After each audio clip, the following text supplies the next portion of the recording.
Oui, c'est bon. Donc, bienvenue à cette...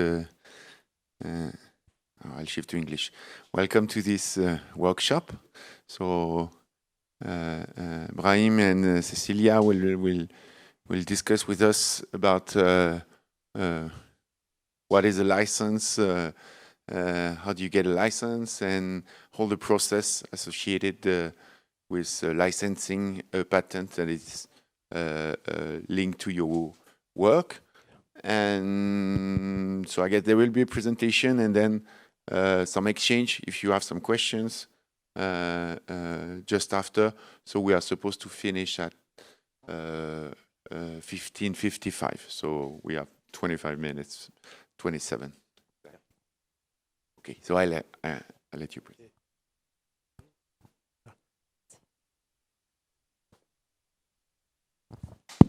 Yeah. Hello, everybody. Yeah. So thank you so much, first of all, to DIM BioConvS to have invited us. So me and my colleague Cécilia are working at CNRS Innovation, which is a technology transfer office of CNRS. CNRS is a global research organization in France. And so we address the subject as written in the title, License for My Patent. So just one term on our technology transfer office exists for 31 years. Yeah, and we are managing a great portfolio of IP and other assets. Hi. Hello, everyone. Nice to meet you. So basically today we will be talking about what's a license, what's a licensing agreement, how do you get to a licensing agreement, and how can you license your patent. So when we're talking about a licensing agreement, it's a deal between two parties. So we can ask ourselves three main questions: who, what, and how. So who can tell me, who do you think a licensing agreement can intervene with two parties? Maybe, yeah, we try to explain. So when we spoke on license in general term, it's a contract which is signed by between two parties, and those parties are mutual interest, mutual goal. So to make it very simpler, the licensor from academia that spoke as an example has not the skills to develop its innovation enter the market in general. So he needs to have this link with a company in order to allow its innovation to get enter the market. And the company has also a strategy to be competitive, to have access on innovation. So the two parties has a mutual interest to be engaged in those licensing contract. So this is a way to gain access to innovation and in return let academia or university get profit from their innovations. So to give you, so the two parties are a licensor granting rights on IP and the licensee who is gaining access within this contract. So to give you examples, so licensor will be the owner, the tech transfer office, like our company managing CNRS patent portfolio, for the inventors and the startups and biotech and between pharmaceutical actors, for example, and the licensee will be companies, will be, of course, their affiliates and their sub-licensees companies. And also the project leader, especially in startups, startup creations. Yeah. So let's move on the second question, what? Yeah. So basically, what can you license? So does anyone have any idea what can be licensed? If not, So The idea, yeah. it's one example. Yeah. So basically, patents are one main example that can be licensed, but there are many other things that you can license. For example, material. You can license biological materials such as cells, for example, or mice. You can license know-how which was developed in the lab, for example, that can be related to any sort of new technology. You can license equipment, software, even data, trademarks, or even improvements if they were developed after, for example, a technology was patented. So for the last one is how can you license? Through which type of contracts can you reach a licensing agreement? So we can have a license, which is the basic. It's a licensing agreement, which will give you grants in order to exploit the technology. You can have an option of a license, which can grant you rights for a certain time only. Or you can have a term sheet, which can happen before the license while still negotiating, but before getting to the license, because negotiations can take time.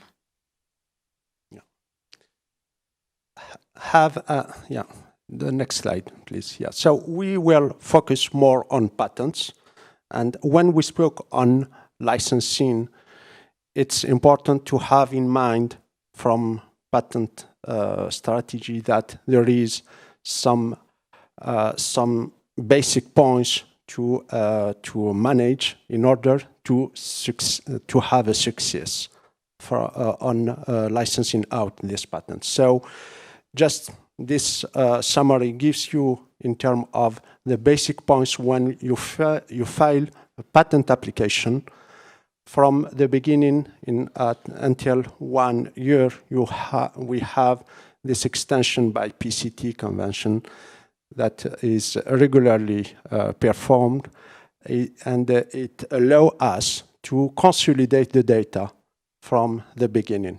I know there is another workshop, so I make it rapidly, but you can ask after a question if you have. So following that, we have a second milestone, very important, at 30 months, that we call national phases extension. So you have to choose the countries and the territories. So you can have US, Canada, European, and the term deliverance in English is granting. So you will have a process of examination from IP regulation from all those territories and their countries. And when you have this granting decision, that means you have a patent. Before this granting process, you have a patent application. It's very, very important. So this is the first one, is geographic strategy, and the second one is the scope of what we put in a patent application. So we generally examine or work on some of claims. So that defines exactly the scope of your IP. The applications are very, very important to consider, because the licensing rights you will be able to provide depends on that, on the scope, on the applications. And one other more legal aspect is prior art, or are you dependent from another IP, for example. It's very, very important, and it's non-exhaustive ones, but the basic ones, which helps you and allow you to define your licensing strategy. When I mention application, I will give you one rapid example. I have new compounds which address many pathologies, since it's a link to a physiological pathway, for example. And if you mention only cancerous applications, for example, or a specific cancer, you will have only that application. But if you consider that your compounds can also have another use to, let's say, diabetic application, for example, and you claim it with a minimum of data, you can have the strategy on both the two applications. It's very, very important. And you cannot grant those rights on diabetic areas, for example, if you didn't integrate it before in your IP scope of protection. So to have an IP, next slide, it's an important point, of course, but is it sufficient for license? The reality is it's not sufficient. Because when we find a patent, there's still, especially in life science, there's still great work to perform in general. So yeah, it's a very consistent slide, but I give you the basic message. So the most important thing is we protect an innovation, but if you don't succeed to provide the proof that it works, that, for example, you inhibits targets, biological targets, in order to have an advantage on therapy of cancer or therapy of any other disorder. So if you don't have the minimum validation of this innovation, at least experimental proof of concept in lab, for example, in vitro experiment, in vitro data validation, and at the, the optimal, of course, situation for academia is to have the technology validation in lab, especially with in vivo data. This is the clue to success for life science and especially in IP for biotherapies, especially. It's very, very important stage of development that you have to reach. So we generally spoke on the challenge of the proof of concept. So when we have an innovative concept, we have to prove that it works and to have more experiments and advance in what we call the stage of the development of our technology. So I spoke on our experience at CNRS. Since we are like universities and the academia area, so the minimum level in general to succeed to have a licensing out technologies to be at the third or the fourth level. So there is a concept of nine levels, which defines you the stage of maturity of technology. And as you've seen, when you give a license from technological research stage, the company, so the licensee, which acquire the rights, the licensing rights, will continue to develop until the market. And we, for example, give you an example. I think, 7 years. 7 years ago, we licensed out a technology for a new startup at, if I remember, it's the third level, and now they are between 7 and nearly 8 in their development. So it took a long time and also money. So we have also a third concept in this challenge, which is called Valley of Death, la Vallée de la Mort in French. So they explain to you, unfortunately, that some projects, even though they are very innovative at the beginning, if we don't succeed to have a consolidation of the data and prove that it works, they fail. And we have this concept, so from fundamental research, we enter to nearly first development stage from academia level. In this, between the two steps, generally there is, at the minimum, let's say, partnership with the lab in order to have common advancement or co-development between the two parties. or at least evaluation, the co-evaluation of the project in order to go after at the stage of industrialization, which is managed, of course, by the company, the licensees, and with other sub-licenses. So we, of course,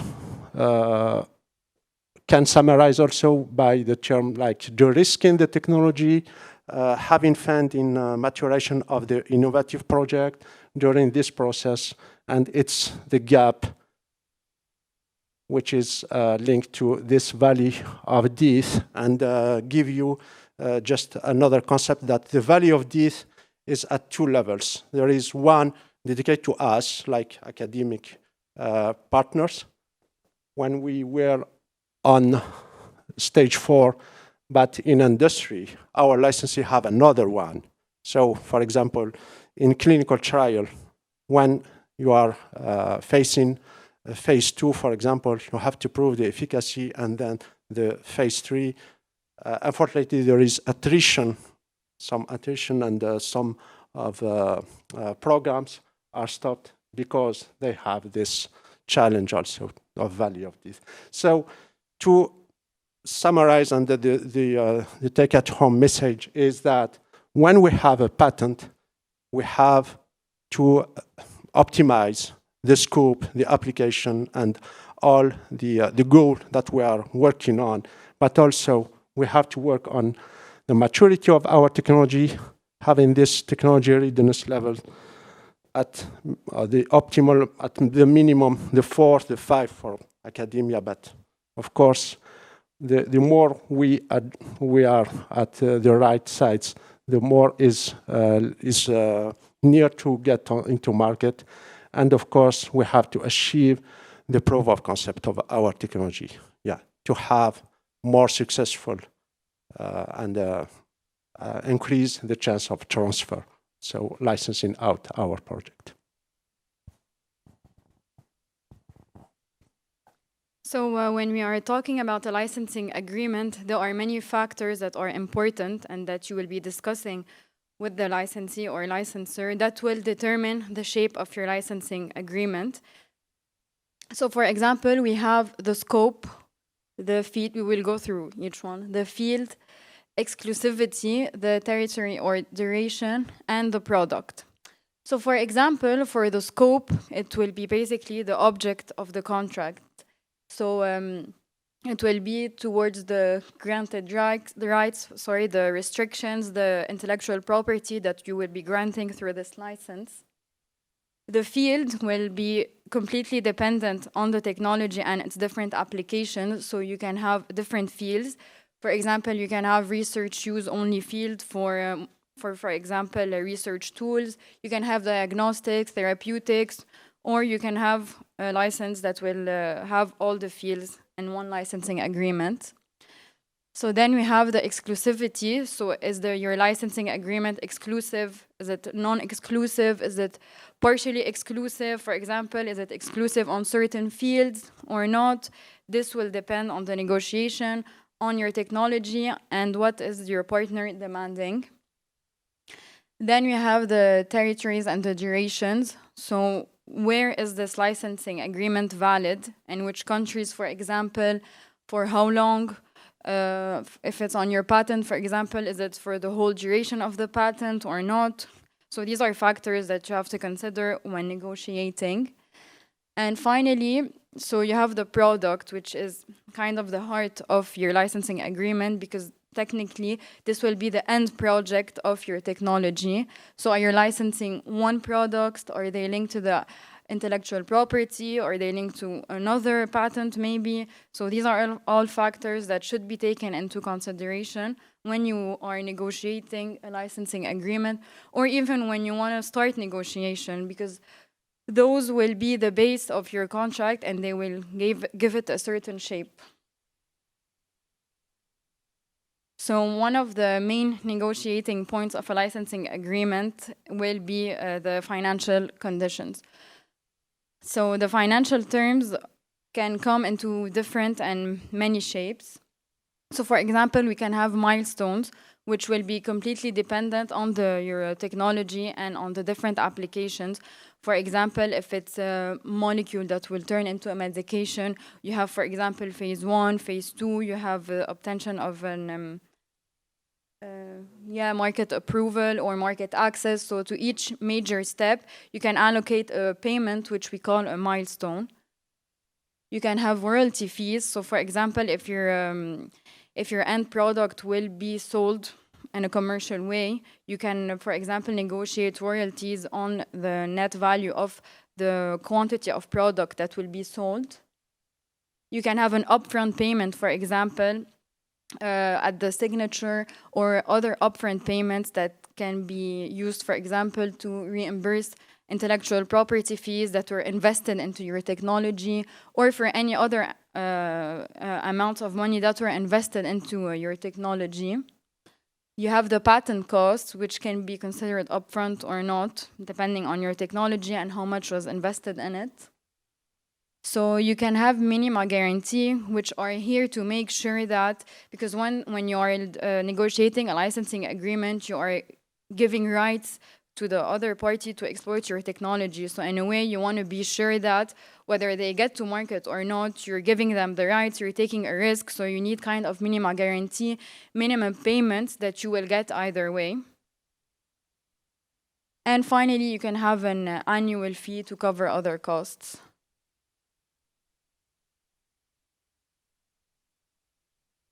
So this slide is, let's say, it is more to illustrate and give you some other explanation on the financial condition. And the basic point to have in mind is that there is not a template which can fit all the project and the situation. We have to discuss together between the two parties, and there is some, let's say, regular and benchmark way and methods to work together to define them. But the most important thing is that we have to discuss on win-win basis to address all these financial terms. So generally, for example, to give you an idea, the licensee partner bears the cost of IP, especially on exclusivity case. An upfront payment is due on the date of signature of the deal. Milestone, Cécilia has already spoken on. And once again, are jointly defined according to the nature, the purpose of the contract, scope, the field, the application, the stage of development, the investment made between the parties, and there is other points. Yeah, so the royalty and these fees payment are based on services sales, product sales, but also from sub-licensing contracts. But sometimes there is other points that can mention, and we take in consideration once again the nature of the technology, the contribution of the technology in the product. Sometimes we have the technology from the sub-licensor, from the licensor, but also we need other technologies. So we have to consider all that and the business objective, how to achieve them, the commercial execution, the cost, the sales price, and the volume. And of course, there is also this annual fee payment to discuss. And it's something that can have a different way to approach. The goal is the same for both parties. Both parties have an interest to get a deal, so sometimes we accept some adaptation on that term. In return, we receive other. Yeah, it's a very, very huge, let's say, subject. Yeah. The last one, we wanted there just to mention some example from our side, from CNRS. Yeah. So these are examples are to show you that, first of all, you can license, as we said, stuff that are not necessarily a patent. For example, we have EDIL, which is the newest affiliated company to CNRS, which is basically here to license research tools that come from know-how. So their goal, for example, here is not to license patents, but rather to license know-how, the know-how that emerges from different research tools that were developed in the lab. So mainly, for example, you have a researcher that developed a certain tool that is very useful, but for a certain reason, he cannot patent it. And you don't have necessarily, for example, huge companies that are interested in it, because they wouldn't go for research tools, they would go for more diagnostic material or whatsoever. But we had all these tools in different laboratories, which were very interesting and were in high demand. So which is why IDEAL was created, to answer this demand and to start valorizing these different tools and putting them on the market and distributing them. And for the other example, let me start by the last one. Faustin Therapeutics, option of license to Taiyo, Japanese pharmaceutical company. There is, I think, 2 or 3 months ago. So it's an option. But for us, it's a sub-licensing. So Faustin is a startup company dedicated to therapy of cancer and fibrosis. And they have been created, I think, 7 or 8 years ago. And they are in phase 1, a clinical trial, and they have completed this very interesting option of license. Since they are startups, they haven't the same capacities to bring the product until the market. So that explained to you a scheme of sub-licensing case. The Diag2Tech is a clinical CRO devoted to hematological malignancy, and the object of the license is cell lines. It's not related to patents. And they are advancing on this service providing. And the other, we put them in a huge, link, since it is linked to different startups. So Sandivia, CQ, Emicia, Elikia are examples, and all of them are the fruits of great collaboration with CNRS and other universities, the co-owner partners.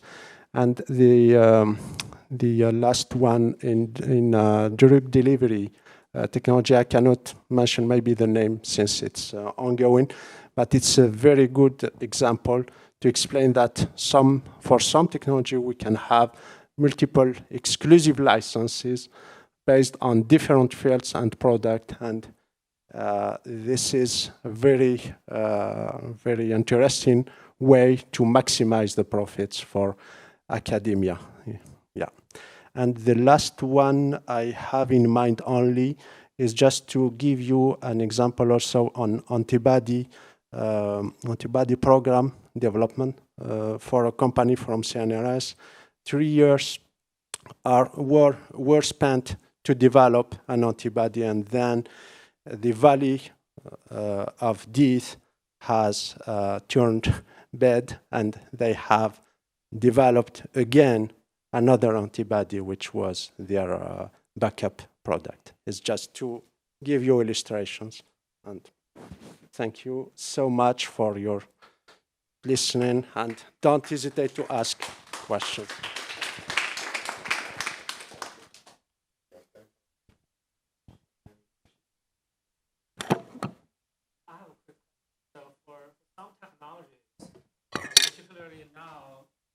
People collaborate from different institutes. Some technology may have multiple. So in that sense, would it be each owner have the same right to license out, or everybody needs to have a? Yeah, very good question, especially to our ecosystem, let's say in France. Yeah, in France, for CNRS perspective, you have the majority of the lab are multiple parties, joint parties. So in general, these parties set up some conventions, which, and it's also with the university and the policy in France, we designated the mandatory, so the party acting on behalf of the others, and it manages the innovative. And sometimes it's also, how to say, divided from teams and from areas, for example, yeah. Yeah. Basically, they have the agreement. Yes, exactly. Exactly. And sometimes we can have also two parties, like, for example, CNRS and MINSER, more like CNRS, and another university or SATT, and we define a field to manage. Yeah.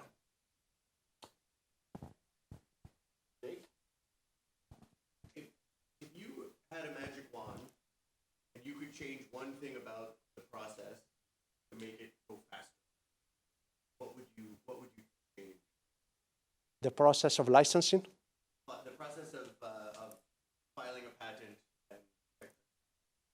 Okay. Okay, very, very good and interesting question. So let me start by the second. Yeah, even though it's in a methodological process, IP and then licensing. Yeah, if we show just the slide on the proof of concept. Yeah. Okay. So in this slide, yeah, we mentioned yeah.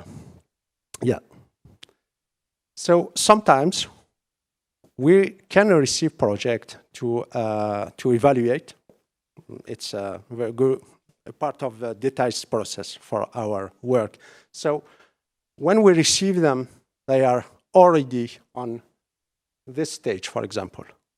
So for us, it's not at this stage. So in terms of IP, it's important to consider many things, but one of them is we have to how to say to be able to when we file a patent, we have to integrate some data. So the sufficiency of what we are claiming is very important criteria. So to file a patent when we don't have enough data is risky because it will not be a solid one. Yeah. So the licensing also, when we receive, so the IP, when we are there, maybe we have to consider, of course, the novelty.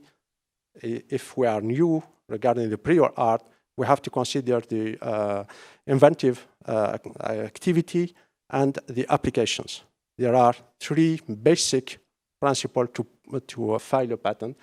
But in general, we, especially when we work already with our researchers team, they have a great knowledge on the process, so we can go fast when we are there than when we are at the early concept, because they are only some beginning fundamental research data.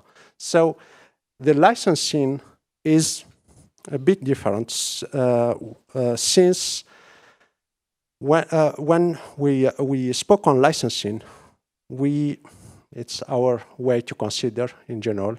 We have to ask the question by himself, who can be interested by my project?